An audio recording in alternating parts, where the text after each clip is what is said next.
गुरुजी प्रणाम। गुरुजी, हम इतने दिन से आ गए रिट्रीट में। पहले 2-4 दिन मेरे को लगा कि सारे चक्रास में कुछ हो रहा है। फिर 2-4 दिन मेरे साथ मोनिका जी थे। फिर हम दोनों बहुत बात किए। फिर एक दिन लगा कि मणिपुर चक्र में कुछ अटका हुआ है। फिर वो एक दिन में गायब हो गया। फिर अभी लग रहा है कि मेरे भाव चक्र में बहुत कुछ हो रहा है।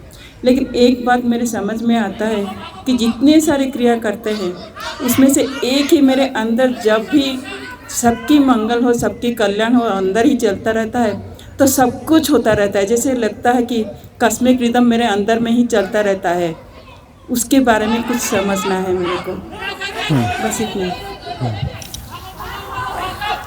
जब रिट्रीट्स में आते हैं, शामिल होते हैं, सत्संग में, सानिध्य में, ऑरा में, एनर्जी क्षेत्र में जब रहते हैं, तब अनुभव ज़्यादा तीव्र घटते हैं।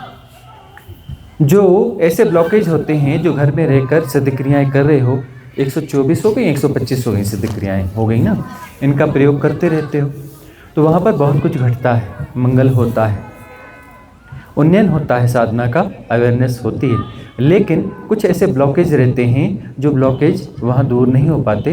तो रिट्रीट्स में आते हो, सदगुरु के सानिध्य में रहते हो, उस ऑरा में रहते हो, संग में रहते हो, और यहाँ की विशिष्ट साधना में जब शामिल होते हो, तब जो है वह ब्लॉकेज क्लियर होते हैं। मणिपुर और स्वादिष्ठान चक्र, इसके ब्लॉकेज आसानी से क्लियर नहीं होते हैं जनरली। पूरी दुनिया की समस्या यह है कि अपर चक्रास में थोड़े सेंसेशंस और एक्टिवेशंस तो हो जाते हैं, लोअर चक्रास की प्रॉपर क्लिनजिंग नहीं हो पाती है। मणिपुर चक्र में सेंसिटिविटी जो है वह तो बहुत रेयर महसूस होती है। तो इस पर जो है विशिष्ट एक क्रिएट किया गया है सपोर्ट एनर्जी सिस्टम, जो है गिरनार रिट्रीट 2 में। और उसके बाद से जो है साधकों के अनुभव बढ़ चुके हैं, भले वह शामिल रहे हों न रहे हों, लेकिन जो रेजोनेंस में हैं उनके मणिपुर चक्र पर काम होना चालू हो चुका है सभी साधकों के।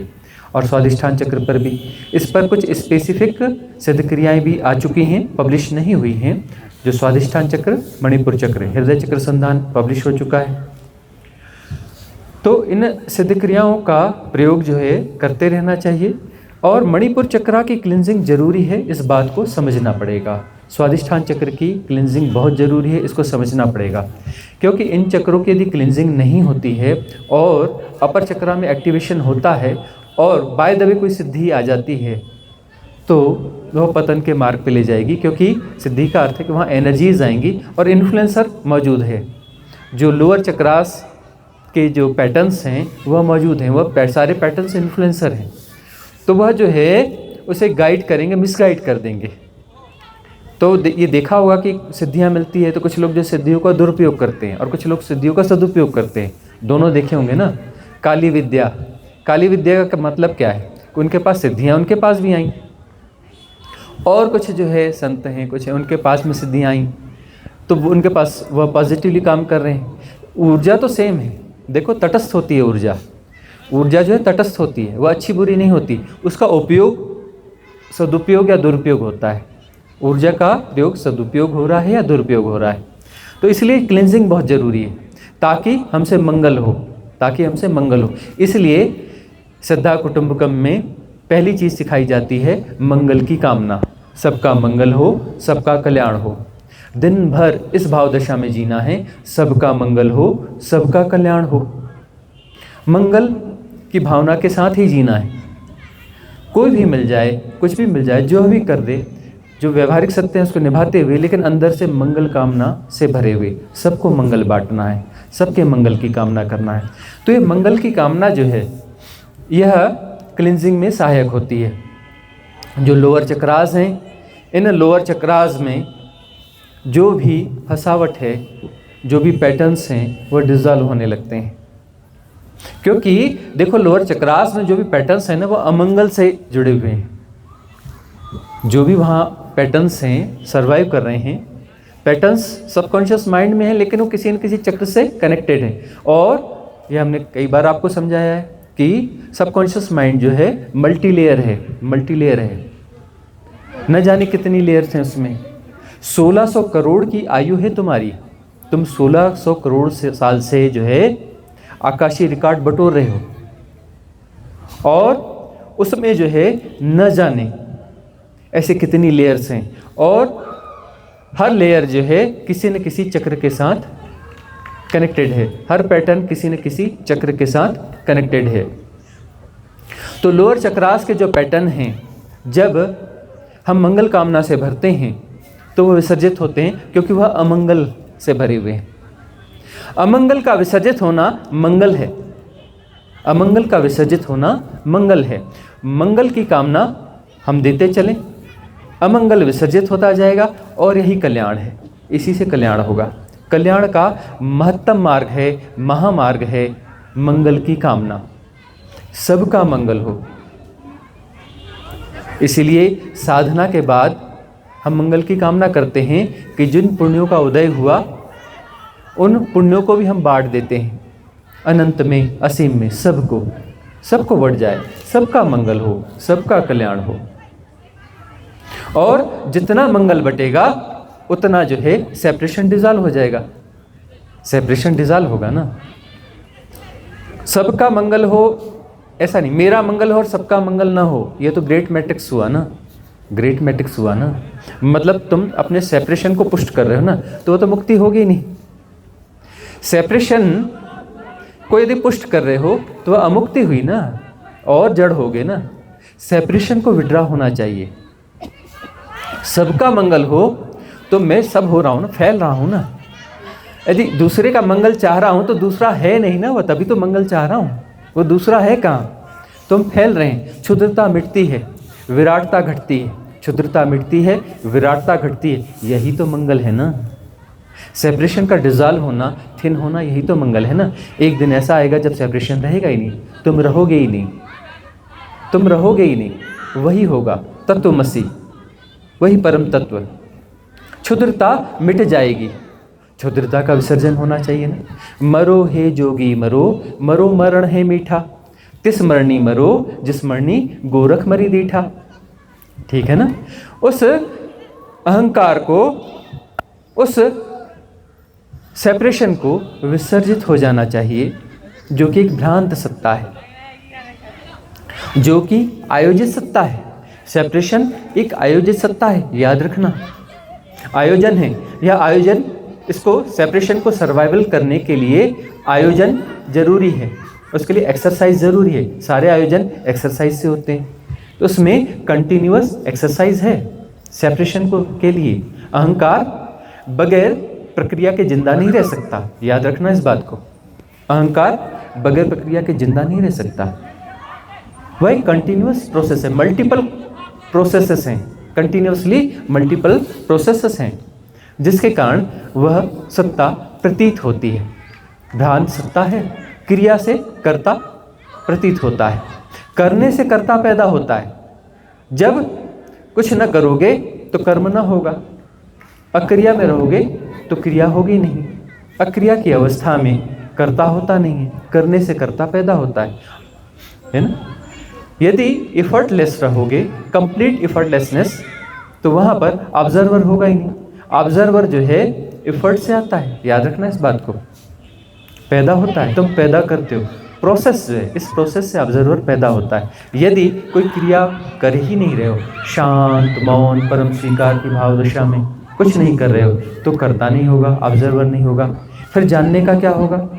फिर तुम नहीं जानोगे, जानना हो रहा है, तुम नहीं जानोगे, तुम्हारे सेपरेशन की सत्ता न रही, तो फिर जानना हो रहा है, और सब कुछ एक साथ जानना हो रहा है, सब कुछ एक साथ जानना हो रहा है, और जानने वाला समाहित है। होना और जानना दो घटनाएं ना होंगी। होना जानने में समाहित है, जानना होने में समाहित है, द्वैत बचेगा ही नहीं। अहम ब्रह्मास्मि, तब क्षुद्र सत्ता नहीं रहेगी, परम सत्ता हो जाएगी। अहम ब्रह्मास्मि, होना और जानना, ऐसा द्वैत मिट गया। द्वैत मिट गया तो क्षुद्रता विसर्जित हो गई। सारी क्षुद्रता द्वैत से है ना। तो द्वैत निर्मित ही तब होता है जब तुम अपने आप को निर्मित करते हो, अपने सेपरेशन को पुष्ट करते हो, उसी से तुम द्वैत निर्मित करते हो। एक से फिर अनेक होता है, तुम एक को अलग करते हो, उससे फिर अनेक होता है, फिर तुम्हें जो विविधता दिखती है, विविधता माया है, व्यवहारिक सत्य है और माया है। माया क्यों है? क्योंकि इसे होना चाहिए, माया कोई गलत तो है नहीं, खेल है, खेल चल रहा है। अब इस खेल से बाहर होना है। इस खेल में सुख दुख भोगते हो, पाप पुण्य के खेल खेलते हो, अप एंड डाउन्स, उठते और गिरते हो। अब इससे बाहर होना है। उठना गिरना, भटकना, खोजना, पाना, इस सब से बाहर होना। सहज, शांत, मौन, आनंद। आनंद जो है सहजता है, विक्षेप रहित अवस्था आनंद है। विक्षेप अस्वीकार में है, विक्षेप अस्वीकार में, यही तो साधना पद्धति थी आज की। विक्षेप स्वीकरण, विक्षेप है ही नहीं। यदि हम अस्वीकार करते हैं तो अस्वीकार से विक्षेप जन्मता है। यदि रेजिस्ट नहीं कर रहे हो, स्वीकार कर रहे हो, तो वहाँ पर विक्षेप हो ही नहीं सकता, द्वैत होगा ही नहीं ना। सारा द्वैत, सारा विक्षेप जो है अस्वीकार से प्रजनित होता है, उससे ही तो निसृत होता है, उससे ही तो जन्मता है, अस्वीकार से ही। मंगल की कामना करते हो तो परम स्वीकार की भावदशा अपने आप आती जाएगी ना। तुम्हारा स्वीकार करने का भाव सघन होगा ना, मंगल की कामना से भरोगे तो उस पर वह मंगल की कामना से तुम भरती जा रही हो, तो फिर जो है वह जो भी पैटर्न्स हैं तुम्हारे लोअर चक्रास के, वो डिजॉल्व होते जा रहे हैं। वहाँ पर एक्टिवेशन महसूस हो रहा है, वहाँ पर क्लिनजिंग महसूस हो रही है, क्लिनजिंग हो रही है। एक क्लिनजिंग हम इंटेंस करते हैं सिद्ध क्रियाओं के माध्यम से, लेकिन हम कहते हैं इसको पूरे जीवन पे फैलाना। जैसे ब्रह्मश्वास की प्राविधि है, तो ब्रह्मश्वास की प्राविधि जीवन में फैल जाए। अचानक एक्सेल है ना, महानतम सिद्ध क्रिया है इस एरा की, जिसमें किसी आसन की जरूरत नहीं है, किसी समय की जरूरत नहीं है, बियॉन्ड टाइम है, बियॉन्ड टाइम है, उसमें समय की जरूरत नहीं है।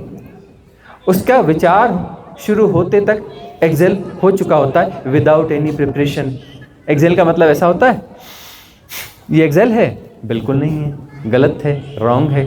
एक्सेल का मतलब विदाउट एनी प्रिपरेशन। सारे प्रिपरेशन मन के होते हैं, मन को बीच में नहीं लाना है। मन समय है, मन टाइम है, अलग से टाइम नहीं होता, मन समय है। मन इल्यूजन है, टाइम इल्यूजन है, टाइम एंड स्पेस इल्यूजन है। एक्सेल, एक्सेल का मतलब जहाँ हो वहीं से एक्सेल। प्रिपरेशन नहीं कि पहले मैं इनहेल को कंप्लीट करूंगा उसके बाद करूंगा, उसमें तो मैं आ गया ना, उसमें मैकेनिज्म आ गया ना, उसमें प्रोसेस आ गया ना, उसमें गुणा भाग आ गया ना, उसमें ज्ञान आ गया ना, भटक गए ना, च्युत हो गए ना, मार्ग से च्युत हो गए। अचानक एक्सेल, बगैर गुणा भाग के, जहाँ हो अचानक एक्सेल। अब वह स्टमक में 5% सांस है कि 10% है कि 15% है, गुणा भाग है ही नहीं, जितनी भी है जस्ट एक्सेल, और वह कंप्लीट है। वह हैकिंग्स को तोड़ देगी। जो भी हैकिंग्स हैं लोअर चक्रा की, जो तुम्हारे कॉन्शियस माइंड को हैक किए हुए हैं, वह टूट जाती है। हैकिंग फ्री, इन्फ्लुएंस फ्री, सहज, शांत, मौन, एकत्व में आ जाते हो। क्लिंजिंग हो जाती है। यदि उस समय प्रतिक्रिया रहित रहो तो उस समय जो भी हैकिंग थी, जिस भी उदीर्णा की, जिस भी पैटर्न की, जिस भी संस्कार की उदीर्णा थी, वह विसर्जित हो जाएगा, डिसॉल्व हो जाएगा, वह डिसॉल्व हो जाएगा, क्योंकि उसकी निर्जरा भी हो जाएगी प्रतिक्रिया रहित अवस्था के कारण। Don't react, don't try to manage it, don't try to manipulate it. कुछ करना नहीं है, करने से बिगाड़ देते हो। करने वालों ने सदा बिगाड़ा है, कर करके ही तो बिगाड़ा है ना। साधना में अंतर अभिमुख होने में, अंतर यात्रा में, इंट्रोवर्ट भीतर जब हम उतर जाते हैं, कुछ करना नहीं होता है। उस करने के मैकेनिज्म को सपोर्ट नहीं करना है। वो करने का मैकेनिज्म तुम्हें तरह तरह के सजेशंस देगा, वह तुम्हें तरह तरह के सजेशंस देगा। Don't try to understand it. यदि तुमने उसे समझने की कोशिश की, मतलब रिएक्ट कर लिया, और तुम इन्फ्लुएंस हो जाओगे। इन्फ्लुएंस होते ही सेपरेशन मजबूत होना चालू हो जाएगा। करना कुछ नहीं है। इसको जो है ठीक से जी पाते हैं रिट्रीट में कि सब हो रहा है, सब हो रहा है। देखते नहीं रिट्रीट में कितने मैनेजमेंट की जरूरत पड़ती है, लेकिन कोई गुणा भाग लगाता नहीं और सब हो जाता है। देखते नहीं होटल को आश्रम बना दिया गया। देखते नहीं कि वहाँ पर कोई वेटर नहीं है, कोई मैनेजर नहीं है, और होटल के मालिक को भी राम राम करके घर भेज दिया गया है कि तुम अपने घर में रहो। और मैनेजमेंट हो रहा है पहाड़ों पर, जहाँ पर मैनेजमेंट बहुत मुश्किल का काम है। यहाँ पर बहुत शानदार मैनेजमेंट है, घर जैसा महसूस कर रहे हो। और गुणा भाग नहीं है। क्या है? सहजता है, मंगल है, मंगल की भावना है, प्रेम। प्रेम क्या है? मंगल की भावना है। यहाँ पर जो भी लोग काम कर रहे हैं किचन में, सफाई में, इधर उधर, वो उनका आनंद है। उससे उनका आनंद बढ़ रहा है, घट नहीं रहा है, बढ़ रहा है। तो कर्म नहीं है, समझो इस बात को, कर्म नहीं है। जो सेवा कर रहा है वो कर्म नहीं है, आनंद है। आनंद कर्म नहीं है, कर्म आनंद नहीं है। आनंद जो है, आनंद घट रहा है, हो रहा है। हो रहा है में वह प्रतिसंवेदन है। उस समय लग रहा है ना कि कर्म नहीं है, लेकिन हो रहा है, तो यह प्रतिसंवेदन है, यह कॉस्मिक रिदम है, यह कॉस्मिक रिदम है। देखो जी रहे हो, यहाँ पर कॉस्मिक रिदम को जी रहे हो। कोई भी किसी के सहयोग के लिए खड़ा हो जा रहा है, उसके लिए गुणा भाग नहीं लग रहा है कि मैं इसका सहयोग करूं कि न करूं। वो घट जा रहा है बड़े प्रेम से, प्रेम को जी रहे हो। अब तक प्रेम की परिकल्पना थी, मोह को जी रहे थे। गुणा भाग था कि मेरा रिश्तेदार है कि नहीं, मेरा मित्र है कि नहीं, मेरे काम आएगा कि नहीं, तो कर रहे थे ना। यहाँ पर कुछ गुणा भाग ही नहीं है। जो भी है उसके लिए तुरंत खड़े हो जाते हो, उसके सहयोग में खड़े हो जाते हो ना। कुछ भी जो बन पड़ता है कर लेते हो ना। तो ये प्रेम को जीना हुआ, और सब कुछ सुंदर हो रहा है, सहज हो रहा है, सरलता से हो रहा है।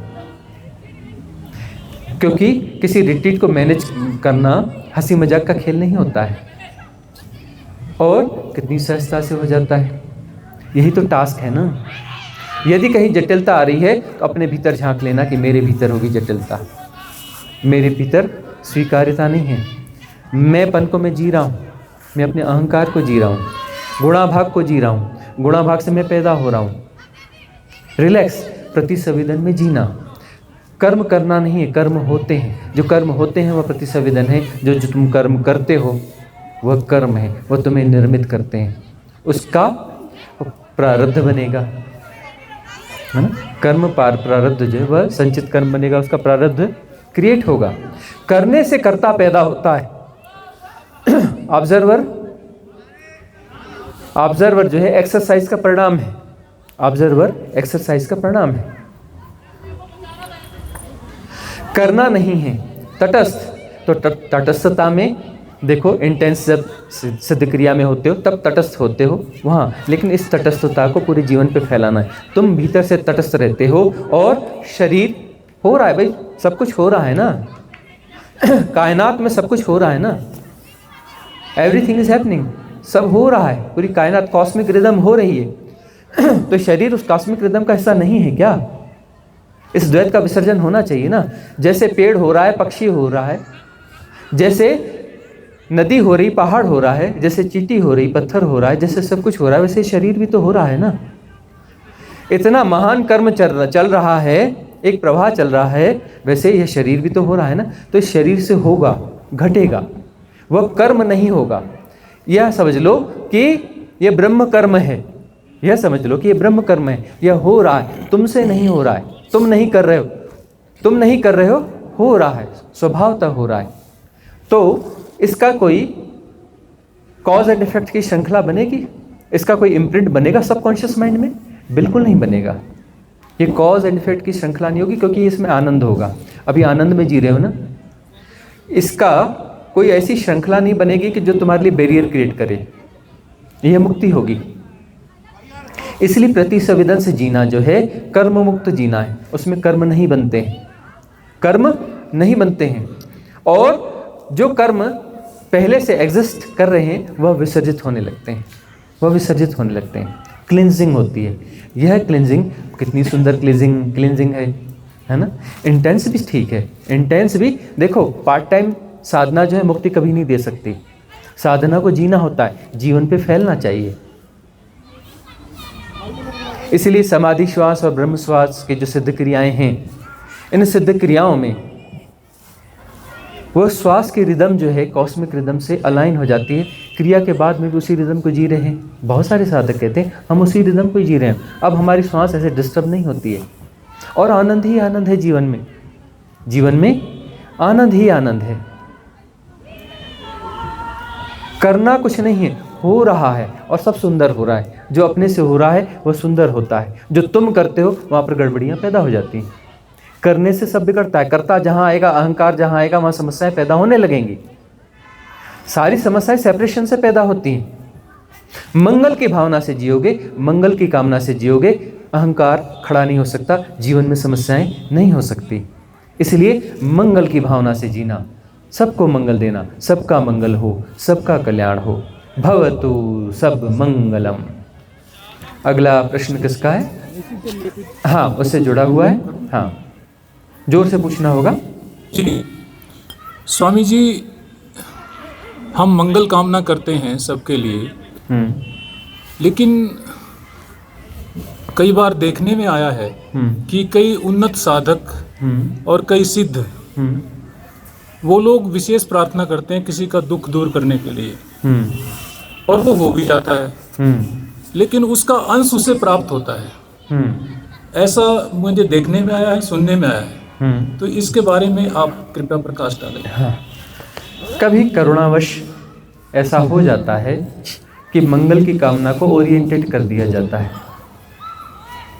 किसी विशिष्ट के मंगल के लिए।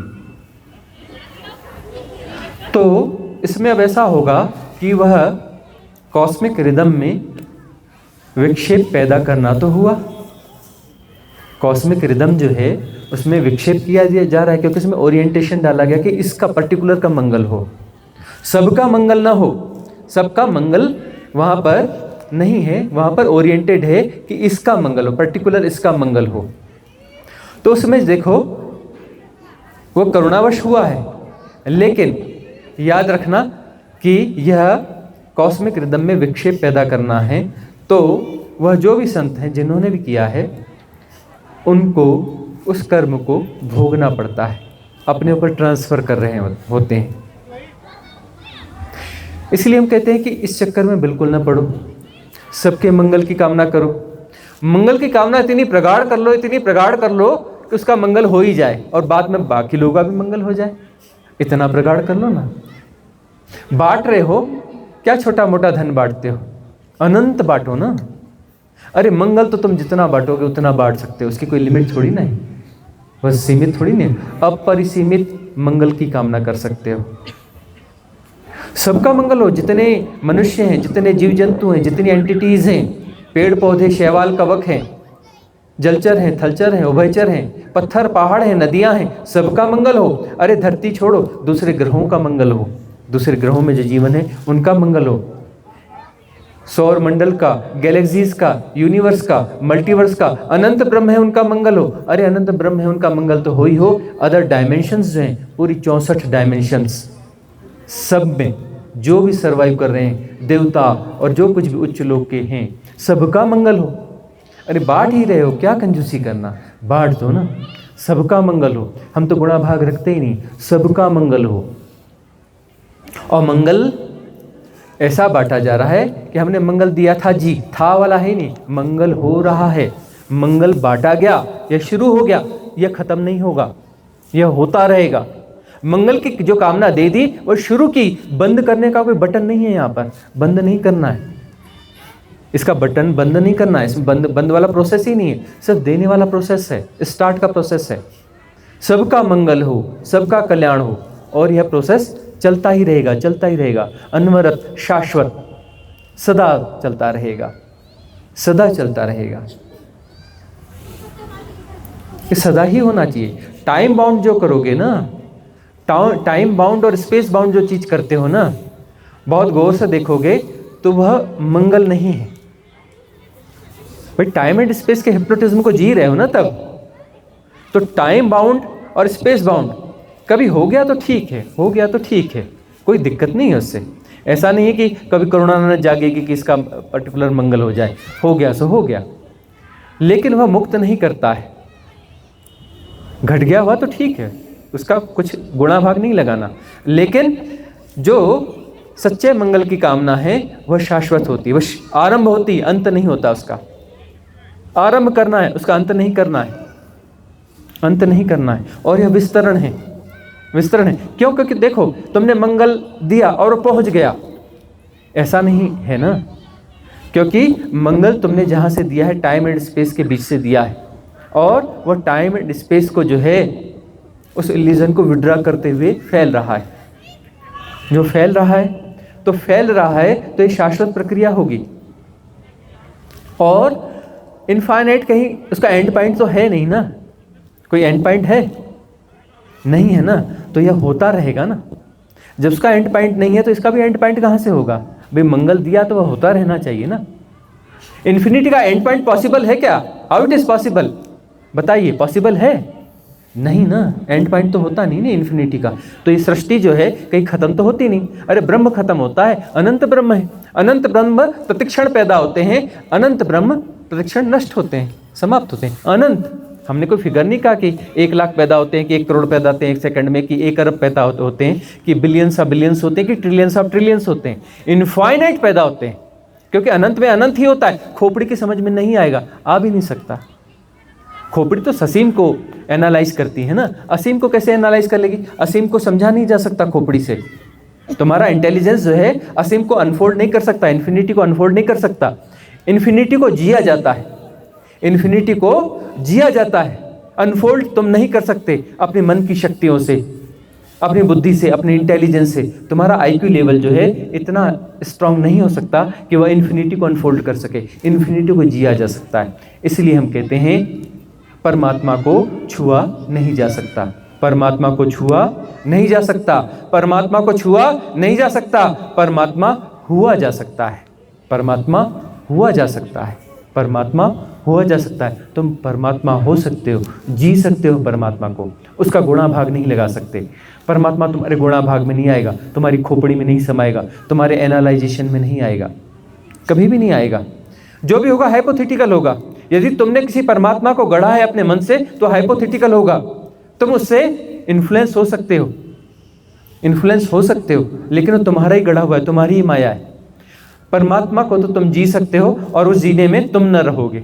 परमात्मा होकर ही जी सकते हो। मैं परमात्मा को जीऊंगा, मैं कभी परमात्मा को जी नहीं सकता, मैं कभी परमात्मा से मिल ही नहीं सकता। Impossible, impossible. परमात्मा को जीना होता है, और परमात्मा को जीने के लिए तुम्हें परमात्मा होना पड़ेगा। तुम न रहोगे, तुम न रहोगे, तभी हो सकता है। तो जो है मंगल की कामना जो दी जा रही है, इसका विज्ञान यही है कि यह जो है अनंत विस्तरण है, अनंत विस्तरण है। यह अनंत विस्तरण मंगल कामना का नहीं है, तुम्हारा ही है। तुम ही फैल रहे हो उस मंगल कामना में, तुम ही फैल रहे हो और अनंत हो रहे हो। ये तुम्हारा विस्तरण है, और फैलना आनंद है। एक बात याद रखना, आनंद कोई कमोडिटी नहीं है, उसका कोई साइज नहीं है कि तुम्हें स्टोर करके रख लो। जो भी स्टोर करके रखोगे वो माया है, उसमें बदबू आएगी, उसमें सड़ांध आएगी, उसमें दुख सुख होगा, उसमें आनंद नहीं हो सकता, ब्लिस नहीं हो सकती। आनंद कोई ठहरी हुई चीज नहीं है, विस्तरण है, अनंत विस्तरण। आनंद अनंत विस्तरण है, ब्लिस जो है अनंत विस्तरण है, याद रखना। इसलिए आनंद को पाने की कोशिश मत करना, बांटना। आनंद बांटने की चीज है। अब मैं आनंद को बांट रहा हूं, अरे मेरे पास आनंद है ही नहीं तो मैं क्या बांटूंगा? तुम्हारे पास एक चीज है बांटने के लिए, मंगल की कामना, सबका मंगल हो। तुम जो है मंगल को बांट सकते हो, सबका मंगल हो, सबका कल्याण हो। मंगल को बांटोगे, आनंद हो रहा है, आनंद तो उसका स्वाभाविक परिणाम है ना। स्वाभाविक परिणाम है ना। मंगल को बांटना है, आनंद बटेगा। तुम अब आनंद को बटेगा मतलब तुम इसे जी रहे होगे ना। मंगल को बांटते ही तुमसे आनंद बटने लगता है, आनंद तुमसे बटने लगता है, तुम आनंद होने लगते हो, तुम आनंद होने लगते हो। आनंद जिसे तुमने कभी नहीं जाना। तुमने सुख और दुख जाने होंगे, बड़े सुख और बड़े दुख जाने होंगे, आनंद नहीं, ब्लिस नहीं। ब्लिस अलग चीज है। मैं जब घटेगा तभी पता चलेगा। कैसे तुम तुलना कर सकते हो? तुम एक राई का दाना और सूरज की तुलना कर सकते हो कि चलो कुछ ना कुछ तो अनुपात होगा ना, कोई फैक्टर लग रहा होगा, कोई दशमलव लगा करके इतने 1,00,000 शून्य लगा कर 1 लिखोगे। भाई सूरज कितना बड़ा है, एक साइज ही तो है ना, थोड़ा ही तो बड़ा है। धरती से 10 करोड़ गुना ही बड़ा है ना, धरती से सिर्फ 10 करोड़ गुना ही तो बड़ा है ना। और धरती कितनी, इससे जो है कुछ जो है 100 अरब गुना बड़ी होगी, राई के दाने से 100 खरब गुना बड़ी होगी। तो कोई लिमिट है ना, कैलकुलेशन हो सकता है ना, हो सकता है ना। लेकिन सुख और आनंद का जो है रिलेटिव कुछ कैलकुलेशन नहीं हो सकता, वह बियॉन्ड रिलेटिव है आनंद, क्योंकि आनंद ही परमात्मा है, अलग से नहीं है। परमात्मा को पाऊंगा तो आनंद मिलेगा। परमात्मा जैसे कोई चीज़ हो, कोई थिंग हो, कोई कमोडिटी हो, कोई एंटिटी हो, कोई बड़ी एंटिटी हो, किसी स्पेस में रहता हो, किसी टाइम जोन में हो ना, वो किसी टाइम जोन में नहीं है, किसी स्पेस में नहीं है। तुम वह हो सकते हो क्योंकि वो शाश्वत है, सनातन है। अपने सेपरेशन को जैसे ही विड्रा करते हो, अपनी इस भ्रांत सत्ता को, इस माया को जैसे ही विसर्जित करते हो, तो तुम वही हो जाते हो, क्योंकि उसके अतिरिक्त कुछ है ही नहीं। वह सदा से है, उसके अतिरिक्त कुछ है ही नहीं। तुम्हारा सेपरेशन सिर्फ एक माया है। तो सुख दुख तुम्हारे गढ़े हुए हैं, उधार हैं। कैसे गढ़े हो? अरे उसी कॉस्मिक रिदम से चुरा के गढ़े हुए हो। उस ब्रह्म प्रवाह से तुमने कुछ ऊर्जा चुरा ली है और उसका खेल चल रहा है। और खेल क्यों चल रहा है? क्योंकि चलना चाहिए। तुमने कैसे चुराया? क्योंकि यह मैकेनिज्म जो है खेल का हिस्सा है। तो पहले उसमें जो है चुराने की प्रक्रिया पैदा होती है, इस प्रक्रिया से तुम पैदा होते हो और ये खेल चलता है। सुख दुख यह हुआ, आनंद से तुम विलग होते हो, फिर आनंद में समाहित होते हो, यही तो खेल है। विलग होने से तुम पैदा होते हो, विसर्जित होने पर तुम परमात्मा हो जाते हो। तो माया, बहुत गौर से देखोगे तो माया भी सुंदर है। इसलिए हम कहते हैं शिव और शक्ति की पुत्री है माया। उसे ऑर्डिनरी मत मानना, वह शिव और शक्ति की पुत्री है, आभासी है। लेकिन आभासी सत्ता भी तो सत्ता ही है ना। तो माया का खेल हो गया है। अब जो है माया को वापस शिव में समाहित हो जाना चाहिए। माया को वापस शिव में समाहित हो जाना चाहिए। मतलब अब जो है दुख सुख के खेल, द्वैत के खेल बहुत हो चुके, अब आनंद की ओर लौटना चाहिए। आ चल लौट चलें अपने परम नीड़ में, हम लौट चलें उस परम नीड़ में। अब लौटना है तो मंगल कामना का विज्ञान यह है, ओरिएंटेड होता है और उसके फिर कर्म प्रारब्ध बनेंगे। सेपरेशन में जो भी चीज़ गतिविधि की जाएगी, एक सेपरेशन दूसरे सेपरेशन को उस भाव के साथ में यदि कुछ देता है, ओरिएंटेशन उसमें है, तो उसकी कार्य कारण श्रृंखला, कॉज एंड इफेक्ट की जो चैन है वह क्रिएट होती है, होगी, अंश में होगी लेकिन होती है। करुणावश लेकिन वह भी कई बार दे दिया जाता है। अगला प्रश्न किसका है? हाँ, जोर से पूछना पड़ेगा। प्रणाम गुरुदेव। हाँ, मैं इस जैसे यहाँ पर बैठी हूँ तो एक तरफ मुझे भीड़ दिख रही है, दुनियादारी की आवाज़ है, और एक तरफ वो दिव्य ध्वनियाँ भी तेजी में है। तो वो हमें क्या संकेत देना चाहती है? इस भीड़ भाड़ की भी आवाज़ है, उधर से वो भी है, हम कैसे कुछ ये तुम्हारे भीतर का द्वंद्व है, तुम्हारे भीतर का बटा बटापन है कि एक तरफ तुम्हें भीड़ दिखती है, एक तरफ तुम्हें भीड़ का शोर सुनाई देता है, और दूसरी तरफ जो है तुम्हें जो है प्राकृतिक सुंदर ध्वनियाँ सुनाई पड़ती हैं। मतलब तुमने तोड़ के देखा। अभी साधना विधि यह थी कि तोड़ के न देखो, तोड़ के नहीं देखना, परम स्वीकार को जिया जाए। देखो, परम स्वीकार के साथ साधना न होगी ना तो वह साधना आगे न जा पाएगी। हम कहेंगे कि कोई आइडियल स्थिति होना, हम ऐसी जगह साधना करेंगे जहाँ बिल्कुल शोर होना ही नहीं चाहिए, जरा सा भी कुछ नहीं होना चाहिए। अरे उसका प्रयास किया जाता है कि हम ऐसी जगह ढूंढते हैं जो रिलेटिवली जहाँ पर कम शोर हो, रिलेटिवली जहाँ पर कम डिस्टर्बेंस हो, उसको चुना जाता है और फिर उसके बाद में साधना करते हैं किसकी, उस मैकेनिज्म की जो कहता है कि हमें कम शोर चाहिए, हमें कम डिस्टरबेंस चाहिए, उस मैकेनिज्म को फिर वहीं पे विड्रॉ करते हैं ताकि वह इन्फ्लुएंस स्ट्रांग ना हो जाए। आदर्श परिस्थिति ढूंढोगे कहाँ मिलेगी? तुम्हारे घर में भी जो है कहीं मोबाइल बजेगा, कुछ बजेगा, कोई काम वाली बाई कुछ आवाज़ कर जाएगी, अरे आजू बाजू अपना गलियों में कारें गुजर रही हैं, ट्रैफिक हो रहा है, प्लेन गुजर रहा है, शोर तो सब जगह होगा ना। यदि तुम किसी आदर्श परिस्थिति की तलाश में हो तो फिर वह उससे जो अर्जित करोगे ना वह मूल्यवान नहीं हो सकता, वह मूल्यवान नहीं हो सकता क्योंकि आदर्श परिस्थिति होती नहीं। पहली बात तो यह है, आइडियोलॉजी जो है ना एक परिकल्पना है, हाइपोथेसिस है, होता ही नहीं। आदर्श परिस्थिति कहीं नहीं होती, न संबंधों में, न जीवन में, न अपना आवास में, न अन्य कहीं पर। तुम किसी भी जगह पर भी ढूंढ लो कि वह अल्टीमेट अवस्था मिल गई, कभी नहीं होती। परम स्वीकार करो तो everything is perfect here and now, complete है। तुम्हारा मन क्या है? कंप्लीट करने की प्रोसेस, एक मैकेनिज्म है कि कुछ गड़बड़ है, इसको ठीक करना है, इसको कंप्लीट करना है, अधूरा है, इसको पूरा करना है। तुम जो है तुम्हारे पास बहुत सारी हाइपोथेसिस हैं कि अधूरा है बहुत, इसको पूरा करना है। एक दिन मैं रिटायर हो जाऊंगा, एक दिन मैं रिटायर हो जाऊंगी, एक दिन हम बड़े आराम से रहेंगे, पहाड़ों में एक छोटा सा घर लेंगे, शांत जगह पे बड़े आनंद में रहेंगे। परिकल्पना है, हाइपोथेसिस है ना। और वहाँ पर रहोगे तब लगेगा कि अरे ये जो है नीचे का शोर आता है, वो नीचे अपना गांव वाले डीजे बजाते हैं, पहाड़ों में ऊपर तक शोर आ जाता है, अरे यहाँ डिस्टरबेंस है, अरे वहाँ वैसा है। और यदि शांति हो जाएगी तो मन कहेगा यार इतनी शांति की जगह चलो चलो कहीं थोड़ा घूम फिर आते हैं जहाँ थोड़ा शोर शराबा हो। मतलब द्वैत को ही जी रहे हो ना, द्वैत को ही जी रहे हो ना। तो अद्वैत में कैसे तुम्हारा एंट्रेंस होगा? परम स्वीकार से ही होगा। यही कुंजी है, यही की है, परम स्वीकार, अल्टीमेट एक्सेप्टेंस, टोटल एक्सेप्टेंस। इससे ही तुम जो है अद्वैत में प्रवेश कर पाओगे। आइडियल सिचुएशंस की कभी तलाश नहीं करना। आदर्श स्थितियां कहीं भी नहीं होती, कहीं भी नहीं होती, न जीवन में, न इकोनॉमी में, न परिस्थितियों में, न परिवार में, कहीं भी आदर्श स्थितियां नहीं होती। और तुम आदर्श स्थितियों की खोज में जीवन को नर्क बना रहे होते हो, क्योंकि तुमने रिलेटिविटी क्रिएट की ना कि ऐसा होगा तभी मैं सुखी रहूंगा, या आइडियल स्थिति आएगी तभी मैं सुखी रहूंगी, तो वह तो संभव है नहीं।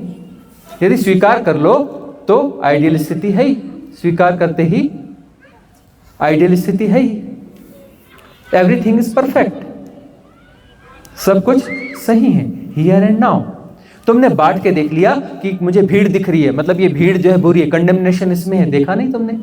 तुम्हारे बोलने में हमने पढ़ लिया तुम्हें कि ये भीड़ दिख रही है, मतलब ये कौन लोग हैं? ये ऐसे ही लोग हैं, बुरे लोग, बेकार लोग हैं, बड़ी भीड़ कर रहे हैं, ये शोर शराबा फैला रहे हैं, अच्छे लोग नहीं हैं। कंडेमनेशन, देखो तुमने कंडेम्ड किया। और एक तरफ यह दिख रहा है हम शांत लोग, हम महान लोग, मैं, हम। और एक तरफ जो है प्रकृति का सुंदर है सब कुछ, और ये प्रकृति के बाहर, ये प्रकृति के बाहर है, अरे सब कुछ प्रकृति है, सब कुछ वही है। देखो ना तुम कैसे डिवाइड करती हो, कैसे थिन मैट्रिक्स क्रिएट करती हो। अब तुम जो है यह माया जाल खुद क्रिएट कर रही हो तो फंसोगी नहीं, उलझोगी नहीं। किसने उलझाया? तुमने खुद को उलझाया। गुणाभाग तुम्हारे भीतर है, पहचानो अपने गुणाभाग को कि कैसे स्मार्टली तुम गुणाभाग लगा देती हो कि हम श्रेष्ठ हैं, बाकी निकृष्ट हैं। किसने कहा कि तुम श्रेष्ठ हो और बाकी निकृष्ट हैं? यदि तुम श्रेष्ठ भी हो, यदि तुम श्रेष्ठ हो, चलो मान लिया तुम श्रेष्ठ हो, तुम हो, हाँ तुम श्रेष्ठ हो, तुम ऐसी हो, तुम वैसी हो, तुम वैसे, है ना, तुम्हारे ये गुण हैं, तुम्हारे ये ढंग हैं, तुम गुणों के भीतर हो, गुणातीत नहीं हो। तुम विशिष्ट हो ना, मतलब विशिष्ट गुणों से भरी हुई हो ना, गुणातीत नहीं हो ना, सेपरेट हो ना, सेपरेट हो ना, फंसी हुई हो ना, गुणों में फंसी हुई हो ना। तुम्हें विशिष्टता का बोध है, इस विशिष्टता के बोध को कहते हैं अहंकार। यह क्या है? अहंकार, सूक्ष्म अहंकार है, बहुत खतरनाक होता है, बहुत खतरनाक होता है। विशिष्टता का बोध बहुत खतरनाक होता है कि हम श्रेष्ठ हैं, हम साधक हैं जी, जानते नहीं हम कौन हैं, जानते नहीं मैं कौन हूं, हम श्रेष्ठ हैं, हम महान हैं। कितने स्ट्रांगली तुम अपनी बाउंड्रीज को क्रिएट कर रहे हो, अपने सेपरेशन को क्रिएट कर रहे हो, देखो तो सही। कितने स्ट्रांगली कर रहे हो अपने सेपरेशन को क्रिएट। अपने सूक्ष्म अहंकार को, अपने मैट्रिक्स को खुद ही समझना होता है, खुद ही समझना होता है। जब तक नहीं समझोगी बात नहीं बनेगी। सम्यक समझ जो है मुक्ति बनती है। सम्यक समझ, इन्फ्लुएंस्ड जो तुम्हारी बुद्धि है वह तुम्हारी मुक्ति नहीं बन सकती। सम्यक समझ यानी प्रज्ञा, विवेक। पहले विवेक होगा फिर प्रज्ञा होगी। विवेक यानी तटस्थता, तटस्थ होकर यथाभूत जानो। तुम्हारे भीतर यह भाव उठा, भाव तटस्थ हो जाओ। देखो कि कितना खतरनाक मैकेनिज्म है ये, कितनी खतरनाक स्थिति है भीतर यह, कैसा कंडेमनेशन है, कैसे द्वैत को जी रही हो। देखो तो कितने स्मार्टली, देखो तो सही, तभी विवेक जागेगा। ठहर के देखना उसे तो विवेक जागेगा और थिन मैट्रिक्स समझ में आएंगे, तब यह विड्रा होंगे। जब थिन मैट्रिक्स विड्रा होंगे तब विजडम जागेगी, तब प्रज्ञा जागेगी, उसके पहले नहीं। ठीक है। हाँ, अगला प्रश्न। प्रणाम गुरुदेव। कल जो सिद्ध क्रिया हो रही थी उसमें एक जप हो रहा था, नमः शिवाय नमः शिवाय। तो उसमें मैंने देखा कि बाबा बैद्यनाथ के गर्भगृह में मैं गया, देखा शिवलिंग।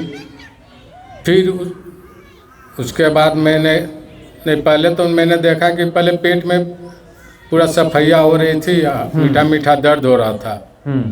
उसके बाद मैंने देखा कि बाबा बैद्यनाथ के गर्भगृह में गए। फिर उसके बाद देखा मैंने कि आसमान में गए, पूरा डार्कनेस था, एक शालिग्राम जैसा वहाँ झिल्ली की तरह था। तो मैंने देखा कि छूने से ये फूट जाएगा। तो आपकी बात याद आई कि परमात्मा को छूना नहीं है, तो फिर मैंने वहाँ से लौट के आ गया। इसका मार्गदर्शन। ये जो अनुभव हुआ है क्योंकि अपनी पत्नी के साथ आ गए हैं आप और साधना में को समझने की कोशिश कर रहे हैं। साधक अभी हैं नहीं, साधक होने की कोशिश कर रहे हैं, लेकिन ठीक है, साधना सिद्ध क्रियाओं में शामिल हुए। अब जो हमारे साथ जो लोग आते हैं, जो रेजोनेंस में आते हैं, यह स्वाभाविक रूप से वही आते हैं जिनका साधना का तल बहुत ऊंचा होता है, पिछले जन्मों की साधना बहुत अच्छी रहती है, पुण्य बहुत ज़्यादा होते हैं, वही हमारे रेजोनेंस में आ पाते हैं।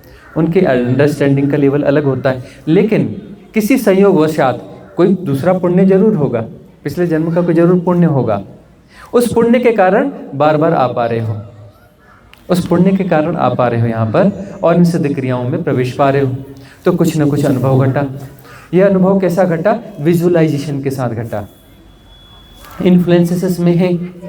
क्योंकि जहाँ वैद्यनाथ गए हो पहले कभी? जी गए हो ना, 10-12 बार गए हो, कांवड़ यात्रा करी है, तो इन्फ्लुएंस भीतर है ना। और जो जो उसमें कथाएं सुनी हैं, वह चीज़ें हैं मन में, वह चीज़ें, उसका इम्प्रिंट बहुत ज़्यादा है, बहुत गहरा है।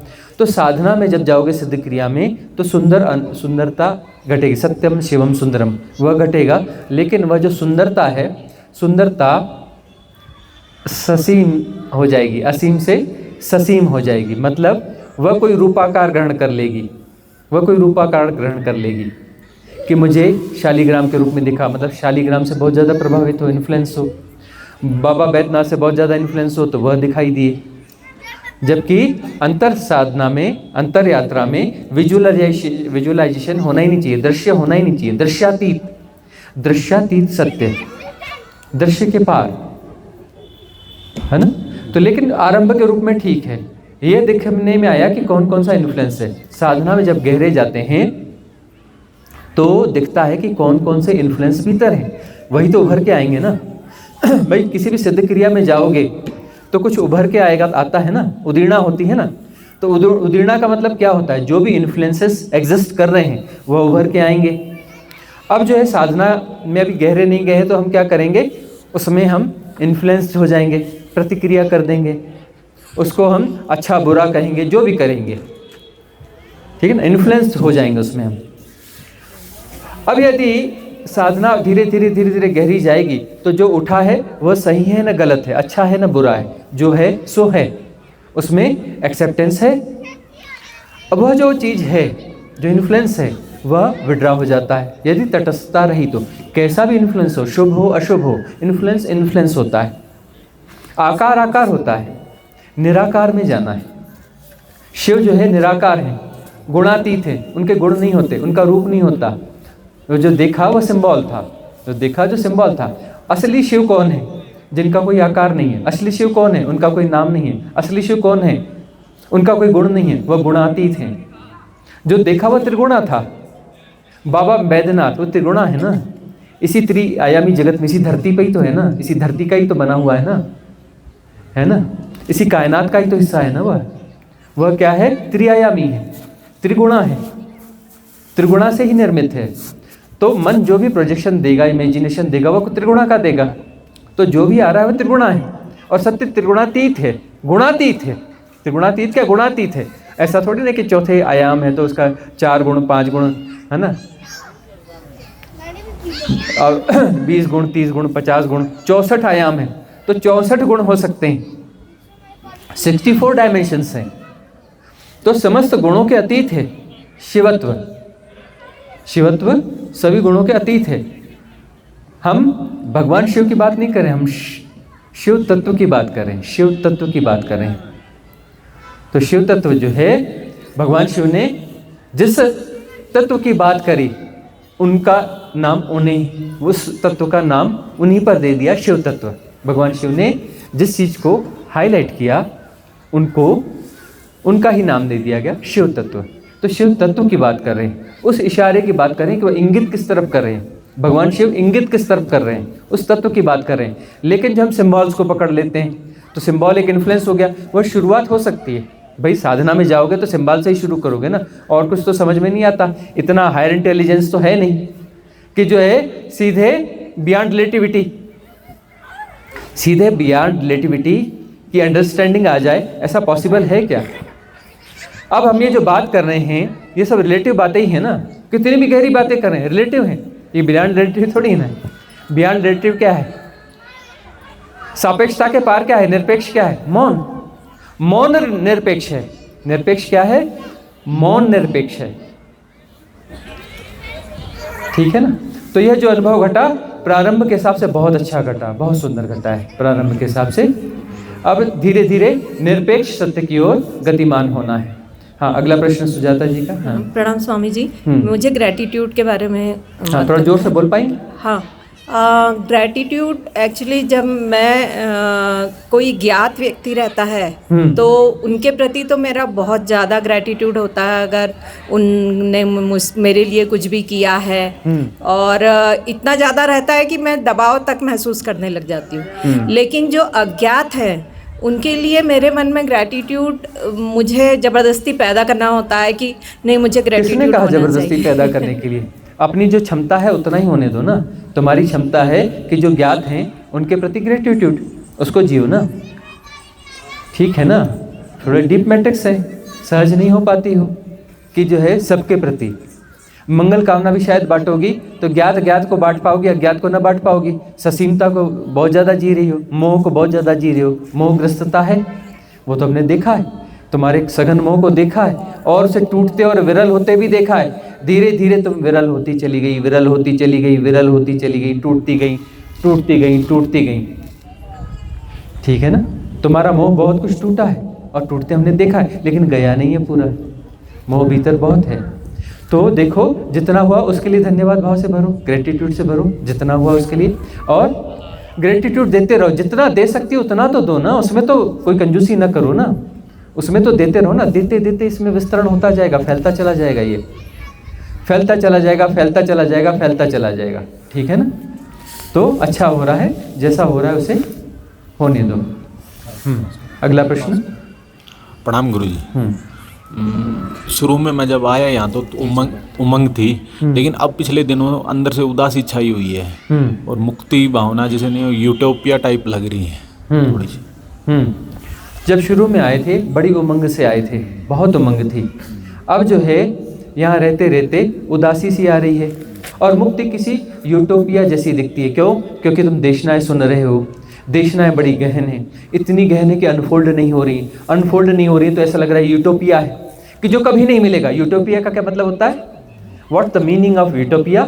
जो कि किसी ऐसे भविष्य में है जो कभी आता ही नहीं, जो कभी मिलता ही नहीं, उसको यूटोपिया कहते हैं। तो मुक्ति कोई यूटोपिया जैसी लगती है, क्योंकि तुम मुक्ति के साथ में कुछ चीज़ों को जोड़ के रखोगे कि मुक्ति के बाद ऐसा होगा, मुक्ति के बाद ऐसा आनंद होगा, वैसा आनंद होगा। तुमने कॉन्शियसली ऐसा किया हो जरूरी नहीं है, सब कॉन्शियसली ऐसे पैटर्न भीतर एग्जिस्ट कर रहे होंगे कि मुक्ति का मतलब क्या। देखो ये जो है, जब भी कोई ऐसी मुक्ति की ट्रेनिंग लेके आया है कि मोक्ष मिलेगा, मोक्ष में जो है कल्पवृक्ष होगा, कल्पवृक्ष के नीचे तुम बैठ करके वहां आनंद को भोगोगे, परमात्मा होगा, उसके बाजू में तुम सिद्ध शिला में बैठोगे और स्वर्ग को भोग रहे होगे, मोक्ष को भोग रहे होगे। यदि किसी ऐसे यूटोपिया से ग्रस्त रहे होगे, है ना, और तुम्हें लगता है कि वह पॉसिबल है, क्योंकि तुम आकारों को जी रहे हो, किसी आकार के दूसरे आकार की बात कर रहे हो, तुम किसी आयाम को जी रहे हो, किसी अदर आयाम की बात कर रहे हो, तुम किसी सेंसेशंस को जी रहे हो, किसी अदर सेंसेशंस की बात कर रहे हो, वह बात तुम्हें समझ में आती है, वह तुम्हारा ग्रेट हिप्नोटिज्म बन चुका है। तो जब हम कहते हैं कि यह किसी आयाम की बात ही नहीं है, परमात्मा कहीं है ही नहीं आकार में कि कहीं बैठा हुआ है, परमात्मा ही है, परमात्मा के अतिरिक्त कुछ नहीं है। तुम कहते हो ये घास भी परमात्मा है, ये बात तो समझ में नहीं आ रही। अरे मैंने ये घास पे पैर रखा, मतलब वो मेरे पैर के नीचे परमात्मा है, और ये पत्थर है, इसको उठा के मैंने फेंक दिया, ये परमात्मा है। यह बात जो है तुम्हारे भीतर उतरती नहीं कि ऐसा परमात्मा जो सब जगह समाया हुआ है। देखो कुछ गहरी बातें बोलते हैं, थोड़ी गंदी सी लगती है, अटपटी सी लगती है। तुम कहते हो मैं तो सुबह फ्रेश होने जाता हूँ, तो परमात्मा के अतिरिक्त कुछ है ही नहीं। तुम बोलो नहीं नहीं नहीं, ऐसा नहीं हो सकता, वैसा नहीं हो सकता। तो वह जो है ना, थोड़ा सा अटपटी सी बात है। देखो ये सबकॉन्शियस माइंड में जो बहुत गहरे में बहुत सारी चीज़ें होती हैं, बहुत गहरी चीज़ें होती हैं, बहुत डीप पैटर्न्स होते हैं। उन पैटर्न्स के कारण जो है तुम उलझ जाओगे। सब कुछ परमात्मा है का अर्थ यह है कि परमात्मा ही हो रहा है। सब कुछ परमात्मा ने बनाया ऐसा नहीं है, परमात्मा हो रहा है नहीं, एग्जिस्ट नहीं कर रहा है, हो रहा है जैसी कोई चीज़ नहीं होती, इजनेस जैसा कुछ नहीं होता, इजनेस जैसा कुछ नहीं होता है, हो रहा है। सृष्टा ने सृष्टि बनाई नहीं, सृष्टा स्वयं सृष्ट हो रहा है। कंटिन्यूअस प्रोसेस है, कंटिन्यूअस प्रोसेस है कि सृष्टा स्वयं सृष्ट हो रहा है। तुम मॉलिक्यूलर स्ट्रक्चर के भीतर जाओ, मॉलिक्यूलर स्ट्रक्चर के भीतर में जाओ, तुम्हें लगता है कि पत्थर है, ठहरा हुआ है, पत्थर ठहरा हुआ नहीं है। उसके भीतर उतरो, तुम्हें मॉलिक्यूलर स्ट्रक्चर मिलेगा, इलेक्ट्रॉन, प्रोटॉन और न्यूट्रॉन्स मिलेंगे, वह गति में है। उनके भीतर उतरोगे तो क्वांटम थ्योरी है, वाइब्रेट हो रहे हैं, कण है ही नहीं, कण की तरह भास रहा है, कण है ही नहीं, वाइब्रेशंस ही हैं, प्रकंपन मात्र है, प्रवाह मात्र है। कोई पत्थर नहीं है, उसके अंदर प्रवाह ही प्रवाह है, प्रकंपित हो, प्रकंपन ही प्रकंपन है, प्रकंपन ही प्रकंपन है। देखो ना, इटसेल्फ इलेक्ट्रॉन, प्रोटॉन, न्यूट्रॉन, भाई ऑर्बिट में, अपने ऑर्बिट में बहुत तेजी से जो इलेक्ट्रॉन घूम रहा है, इटसेल्फ जो कण है वो कण नहीं है, वो वाइब्रेशन मात्र है, कण की तरह भास रहा है। तो यह ठहरा हुआ कुछ है ही नहीं, प्रवाह मात्र है। तो अब क्या था कि हमें कुछ पाना है, हमें मुक्ति को पाना है, हमें परमात्मा को पाना है, हमें मुक्ति को पाना है। यदि मुझे मुक्ति को पाना है तो ये यूटोपिया हो ही गया। मुझे मुक्ति को नहीं पाना है, मुक्ति कहीं है नहीं, मुक्ति कहीं है नहीं, मुक्ति हो रही है तो यूटोपिया नहीं रहा, हो रही तो अब हियर एंड नाउ है। भविष्य में पाना है तो कभी नहीं पा सकते। कोई परमात्मा यदि भविष्य में है तो कभी नहीं पाया जाएगा, कोई मुक्ति यदि भविष्य में है तो कभी नहीं पाई जाएगी, असंभव है। जो भविष्य में है उसे कभी नहीं पाया जा सकता, क्योंकि कल कभी आता ही नहीं। फ्यूचर यूटोपिया है। अरे थोड़ा गौर से देखो ना, बी अवेयर, देखो तो सही, फ्यूचर यूटोपिया है। फ्यूचर कभी होता है? देखा है फ्यूचर? कभी देखा है फ्यूचर? कभी कल को जिया है? अरे कल को कैसे जी सकते हो, होता ही नहीं। और कल कभी आता है? अरे जो आता है हियर एंड नाउ होता है, हियर एंड नाउ ही होता है, कल कभी नहीं आता। तो यूटोपिया तुमने पहले बनाया हुआ था, और वह यूटोपिया पे तुम्हारी बहुत श्रद्धा थी, क्योंकि कभी ना कभी तो हो ही जाएगा, भले वह नहीं हो रहा था। अब ऐसा यूटोपिया, तुम इसमें यूटोपिया कैसे बना सकते हो? हम कह रहे हैं कि भविष्य में परमात्मा ही नहीं, तो भविष्य का परमात्मा तो कभी मिलेगा ही नहीं। और तुम्हें यूटोपिया लग रहा है कि अभी और यही सब कुछ परमात्मा है, श्रद्धा होती नहीं।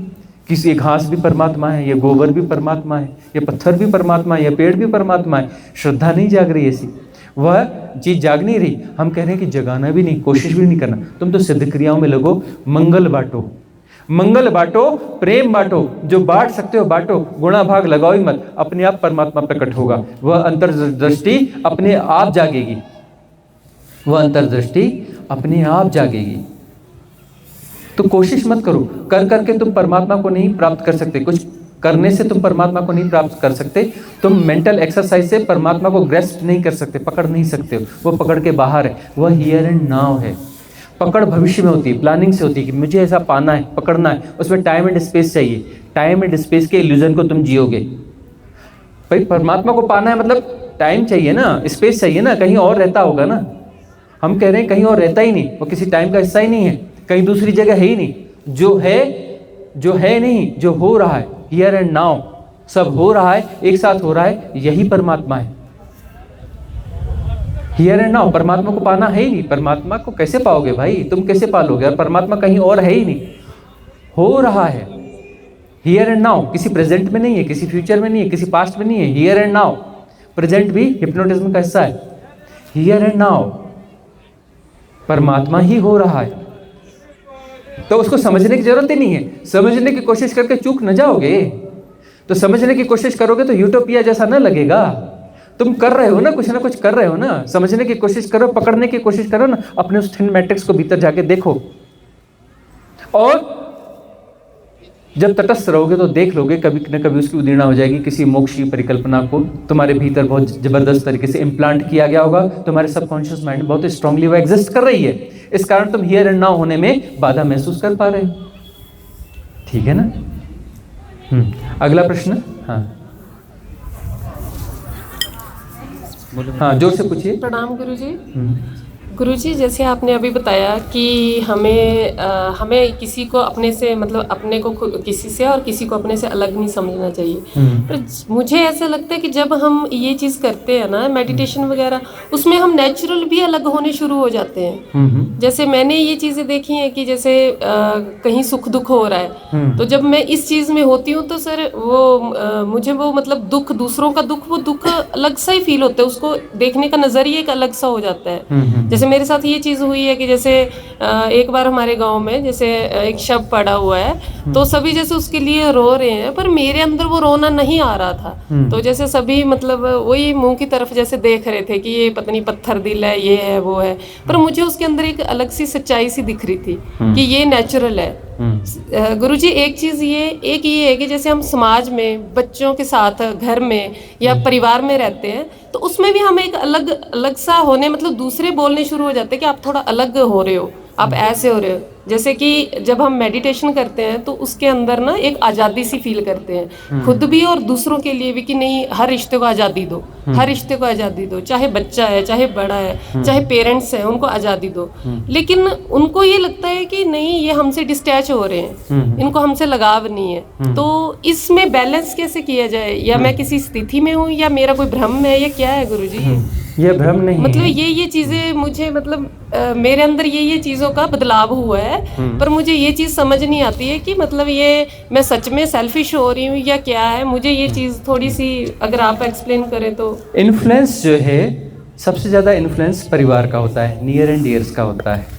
तो नियर एंड डियर्स जो है वह हमें बदलते हुए देखना पसंद नहीं करते अपने अकॉर्डिंग। नियर एंड डियर्स जो है तुम्हें बदलना चाहते हैं, लेकिन अपने अकॉर्डिंग बदलना चाहते हैं कि हमारे हिसाब से चलो, है ना। बेटा कहता है मम्मी ऐसा नहीं ऐसा, हस्बैंड कहता है ऐसा नहीं ऐसा, सास ससुर माता पिता कहते हैं ऐसा नहीं ऐसा। हर कोई तुम्हें अपने अकॉर्डिंग बदलना चाहता है, लेकिन यदि तुम्हारे भीतर कोई बदलाहट हो रही है स्वाभाविक, उनके अकॉर्डिंग नहीं हो रही है, तो वह स्वीकार नहीं कर पाएंगे, वह तो इन्फ्लुएंस करेंगे। तो इन्फ्लुएंसेस तो देखो, इन्फ्लुएंसेस ही इन्फ्लुएंसेस है। पूरे संसार में इन्फ्लुएंस के अतिरिक्त कुछ और है नहीं, इन्फ्लुएंस ही इन्फ्लुएंस है। तो इन्फ्लुएंसेस कभी ख़त्म हो जाएंगे, तो इस आदर्श स्थिति की तलाश कभी मत करना कि कभी कोई ऐसी स्थिति आएगी कि जब हम जी रहे होंगे और इन्फ्लुएंस होगा ही नहीं। न समाज इन्फ्लुएंस करेगा, न इकोनॉमी करेगी, न जियो पॉलिटिकल सिचुएशन इन्फ्लुएंस करेंगी, न पॉलिटिक्स इन्फ्लुएंस करेगी, न मित्र इन्फ्लुएंस करेंगे। ऐसी कोई स्थिति होगी ही नहीं। इन्फ्लुएंस करने वाले इन्फ्लुएंस करते रहेंगे। साधना क्या है? तटस्थ। मतलब हम प्रतिक्रिया नहीं करते, हम अपेक्षा नहीं करते कि तुम हमारे साथ अच्छा बिहेव करो, कि ऐसा करो या वैसा करो। तुम अपने होने को जी रहे हो। तो देखो, जैसे प्रश्न था कि हम साधना में पहले अपने आप को अलग महसूस करते हैं। साधना की प्रक्रिया में यह भी एक स्टेज है कि पहले हम अपने आप को अलग अलग अलग महसूस करते हैं, है ना। अलग अलग में हम उसको वहाँ तक लाते हैं, ऑब्जर्वर तक, दृष्टा, साक्षी, वहाँ तक लेके आते हैं। वह एक सेपरेशन का प्योर फॉर्म है, सेपरेशन का प्योर फॉर्म है, खिचड़ी नहीं है उसमें। तो पहले साधना में हम बहुत सारे जो इन्फ्लुएंसेस हैं उनको छोड़ते जा रहे हैं, तो हमारी जो प्योर बीइंग है, बीइंग की प्योरिटी है वो निखर के आती है, ठीक है ना। बीइंग की प्योरिटी निखर के आती है। पहले निखारना होता है अपनी बीइंग को, अपने सेपरेशन को निखारना होता है। बीइंग जो है वह अभी करप्ट है, बीइंग जो है अभी गंदगी में सनी हुई है, बीइंग जो है बहुत उलझी पुलझी है, बीइंग जो है 1000 चीज़ों से ग्रस्त है, लाख चीज़ों से ग्रस्त है। तो उस बीइंग को प्योर करना है, उसकी क्लिनजिंग करनी है। क्लिनजिंग करते करते दृष्टा, है ना, ऑब्जर्वर, साक्षी, राइट विटनेसिंग, इससे बीइंग क्या हो गई, प्योर हो गई। अब प्योर बीइंग हो गई तभी आत्महत्या हो सकती है। बोलते ना किसी ने आत्महत्या कर ली, अरे कहाँ आत्महत्या कर ली, वो तो शरीर हत्या की, उसने शरीर को मारा, स्कूल का बस्ता लेके वापस पैदा हो जाएगा, फिर से A for apple B for Y करना चालू कर देगा, वापस आ जाएगा इस धरती पर। तो जो है वह आत्महत्या नहीं होती। आत्महत्या कौन सी होती है, मरो हे जोगी मरो, मरो मरण है मीठा, तिस मरणी मरो जिस मरणी गोरख मरी दीठा। तो वह जो है जब प्योर हो जाओगे, प्योर बीइंग हो जाएगी, तो प्योर बीइंग यानी जब आत्मवान हो जाओगे तभी जो है आत्महत्या हो पाएगी। मतलब सेपरेशन डिजॉल्व होगा और ब्रह्म तत्व को हासिल करोगे, ब्रह्म तत्व को जियोगे। अहम ब्रह्मास्मि, ब्रह्मता मतलब सब मैं ही हूँ, तब घटेगा। तो पहला काम तो ये है कि अपनी बीइंग को क्या करना है, प्यूरिफाइड करना है, क्लिनजिंग करना है। क्लिनजिंग की सिद्ध क्रियाएँ हैं ना सारी, 125 सिद्ध क्रियाएँ हैं और हर हफ्ते एक आती है ना। 1 साल बाद मिलोगे तो कितने बोलेंगे, 177 सिद्ध क्रियाएँ हैं, हर हफ्ते एक नहीं आती है। तो इतनी सिद्ध क्रियाएँ हैं, इनका प्रयोग करो, इससे क्लिनजिंग होती है। तो क्लिनजिंग होने से बीइंग क्या हो रही है, प्योर हो रही है। बीइंग प्योर हो रही है मतलब आत्मवान हो रहे हो। अहंकार जो है वह प्योर होकर के होते होते, चित्त होते होते, वह जो है मन की शुद्ध स्थिति होते होते जो है आत्मवान, आत्मा हो जाते हो। और आत्मा जो है, आत्मा जब विसर्जित होती है तब ब्रह्मत्व घटता है, क्योंकि नया जन्म मृत्यु के बाद घटता है। इधर मृत्यु होती, उधर जन्म घटता है। आत्मा के रूप में जैसे ही मरोगे ब्रह्म हो जाओगे, और ब्रह्म के रूप में जैसे ही मरोगे शिव तत्व, शिवोहम, वह परम स्थिति है। तो संसार में यह जो चल रहा है यह चलता रहेगा, इसको आदर्श स्थिति की तलाश मत करना, इसमें लेसन्स छुपे हुए हैं। जो विपरीत परिस्थितियां हैं, लोगों की एक्सरसाइज है, इन्फ्लुएंस करना चाहते हैं, वो सब ऐसा ही चलता रहेगा। हमारे पास ब्रह्मसूत्र क्या है, जो ब्रह्मसूत्र हम दे रहे हैं, कौन सा ब्रह्मसूत्र दे रहे हैं, वो बहुत बड़ा वाला पुराण और उपनिषद और ग्रंथ नहीं दे रहे हैं ब्रह्मसूत्र। हम ब्रह्मसूत्र दे रहे हैं तटस्थ, तटस्थ, तटस्थ।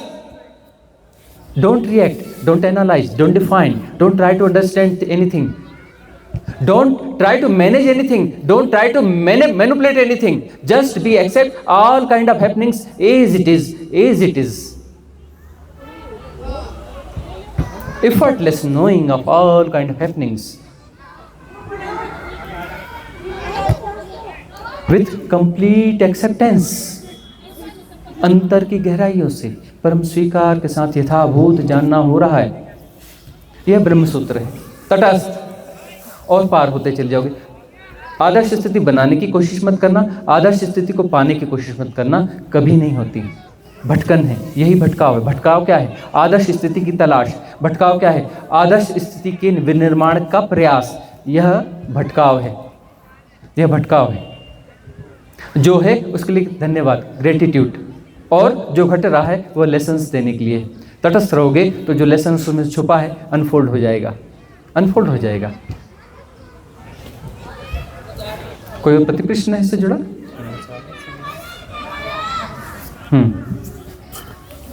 पूछिए पूछिए, जोर से पूछिए। तो गुरुजी इसमें मतलब ये लाइन ठीक है, मतलब मैं इसमें सेल्फिश नहीं हूँ? नहीं, बिल्कुल नहीं हो, ऐसा लगेगा। खुद से हो रहा है ना, अपने आप हो रहा है। देखो, साधक को तो स्वार्थी होना ही चाहिए, वो स्वार्थ की राह पर है, स्व के अर्थ जानने की राह पर है। सारी साधना स्व का अर्थ जानने के लिए है, तो स्वार्थी तो होना ही पड़ेगा, अपने भीतर उतरना है। और उसमें गुरुजी Introvert बदलाव होना है। एक ये आया है कि जैसे मुंह से कुछ भी निकलता है जो सच निकल जाता है। जैसे फैमिली में बहुत सारी बातें होती हैं, तो एक तो मैं उस चीज़ से बचती हूँ कि नहीं मुझे नहीं मतलब बोलना है यहाँ पे। लेकिन जब जैसे प्रेशर डाला जाता है, कोई बोलता है कि नहीं इस स्थिति में क्या होना चाहिए, उस स्थिति में क्या होना चाहिए, तो वो फिर सच निकल जाता है। कभी कोई रूठ जाता है, कभी कोई रूठ जाता है। देखो अब ठीक है, उसका गुणा भाग ना लगाओ ना। दुनिया को कैसे मैनेज और मैनिपुलेट कर सकते हो अपने हिसाब से। आदर्श स्थितियों की तलाश कि कोई मुझसे नाराज ना हो, ऐसा कभी होता ही नहीं। आदर्श तो क्या स्थिति नहीं अध्यात्म होती। में इंसान मतलब लास्ट में मुझे ये पूछना है, क्या अध्यात्म में ऐसा होता है कि इंसान अकेला ही रह जाता है? देखो अकेलेपन के साथ राजी होना पड़ता है। अकेलेपन के साथ राजी ना होगे ना तो मुश्किल में पड़ोगे। अकेलेपन के साथ राजी हो जाओगे तो एकांत घटेगा। एकांत जो है सुंदर होता है, एकांत जो है सुंदर होता है, और एकांत जो है उसमें ब्लिसफुलनेस होती है। एकांत में ब्लिसफुलनेस होती है। अकेले का मतलब है कि हम अकेले रहने के लिए राजी नहीं हैं। हम आदर्श परिस्थिति चाहते हैं कि लोग हमारे साथ रहें, लेकिन वो हमारे अकेलेपन को पूरी तरह से सम्मान करें, हमारे लिए कोई डिस्टर्बेंस पैदा ना करें। अरे संग साथ में जो रहेगा वो डिस्टर्बेंस पैदा करेगा, क्योंकि हमारी धारणा ऐसी है। हमारी धारणाएं ना होंगी तो जो कर रहे हैं टोटल एक्सेप्टेंस है, तो वो डिस्टर्बेंस है ही नहीं। डिस्टर्बेंस का मतलब हम रेजिस्ट कर रहे हैं ना, हम कह रहे हैं कि नहीं ऐसा नहीं, ऐसा होना चाहिए। अपनी शर्तें थोप रहे हैं ना, अपनी शर्तें थोप रहे हैं, तो वहाँ पर जो है आदर्शवाद की तलाश है, तो वहाँ पर सहजता हो नहीं सकती। सहजता कहाँ होगी? परम स्वीकार में। तो परम स्वीकार करना पड़ेगा। आइडियल स्थिति कभी होती ही नहीं है, कहीं नहीं होती। ठीक है, आज की सभा का विसर्जन करेंगे, मंगल कामना करेंगे। सब लोग हाथ जोड़ लेंगे। भवतु सब मंगलम, भवतु सब मंगलम, भवतु सब मंगलम। सबका मंगल हो, सबका कल्याण हो, सबका मंगल हो, सबका कल्याण हो, सबका मंगल हो, सबका कल्याण हो।